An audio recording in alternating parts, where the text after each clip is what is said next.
જય શ્રી કૃષ્ણ, જય અન્નપૂર્ણા. મારી ચેનલમાં તમારું સ્વાગત છે. હું આજે લઈને આવી છું સેવૈયા ખીર બનાવવાના છે. ઝટપટ તૈયાર થઈ જાય એવી રેસીપી છે.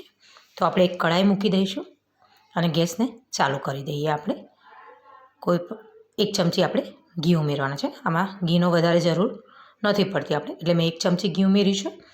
ઘી ગરમ થઈ જાય પછી આપણે એમાં ઉમેરીશું બદામ ઉમેરવાના છે. 2 ચમચી જેટલી બદામ છે, એના કટકા ઝીણા કરી લીધા છે. એને આપણે થોડીક સાતળી લેવાની છે. હવે એમાં આપણે થોડીક કાજુ ઉમેરી દઈશું. જેવી રીતે તમે ડ્રાયફ્રૂટ લેવા હોય એ રીતે લઈ શકો છો આમાં. અને એકદમ આપણે એને સરસ સાતળી લેવાનું છે. થોડાક સાતળાઈ ગયા છે. હવે એમાં આપણે સેવૈયા ઉમેરીશું. સેવૈયાની ખીર બનાવવાના છે એટલે આવી રીતે બજારમાં આપણને કોઈપણ સ્ટોરમાં મળી રહેશે. હવે આપણે એને સાતળી લેવાની છે. સેવૈયાને ધીમે ધીમે સતળાશે એટલે એ પણ સરસ રીતે તૂટી જશે. જો તૂટીને એકદમ સતળાઈને તૈયાર થઈ ગઈ છે. તો હવે આપણે એમાં દૂધ ઉમેરવાના છે.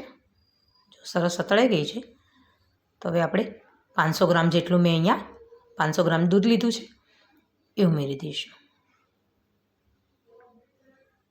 કોઈ પણ મહેમાન આપણા ઘરે આવ્યા હોય ત્યારે ઝટપટ આ રેસીપી આપણે બનાવીને ઘરમાં વસ્તુ હોય એમાંથી તૈયાર કરી શકીએ છીએ. હવે આને આપણે મિક્સ કરી દઈશું. એમાં 1 વાટકી આપણે ખાંડ ઉમેરવાની છે. 100 ગ્રામ જેટલી મેં અહીંયા ખાંડ ઉમેરી છે. જે રીતે તમે સ્વીટ ખાવા માંગતા હોય એ રીતે ખાંડ ઉમેરી શકો છો. હવે મિક્સ કરી દઈશું. એને થોડું ઉકળવા દેવાનું છે. હવે મેં અહીંયા થોડુંક દૂધ લીધું છે, હુંફાળું દૂધ છે. એમાં આપણે 1 ચમચી કસ્ટર્ડ પાવડર ઉમેરીને મિક્સ કરી લેવાનું છે.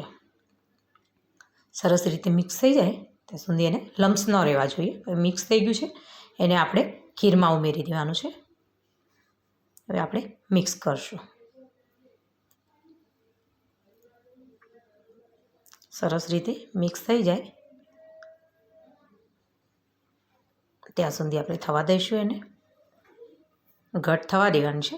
જોઈ શકો છો એકદમ સરસ ઘટ થઈ ગઈ છે આપણી ખીર. 5 જ મિનિટમાં આપણી ખીર આ તૈયાર થઈ જાય છે. સરસ તૈયાર થઈ ગઈ છે બનીને પણ. તો હવે આપણે એને ગેસને બંધ કરીને એક બાઉલમાં એને આપણે કાઢી લેવાના છે. એક બાઉલમાં આપણે કાઢી લઈશું એને. તો આપણે બધી જ ખીર એક બાઉલમાં કાઢી લીધી છે અને એને તમે ફ્રીજમાં મૂકીને ઠંડી કરીને પણ એને સર્વ કરી શકો છો. મેં અહીંયા કાજુ બદામના ટુકડાથી એને ગાર્નિશ કરી છે. તો જોઈ શકો છો. જય અન્નપૂર્ણા.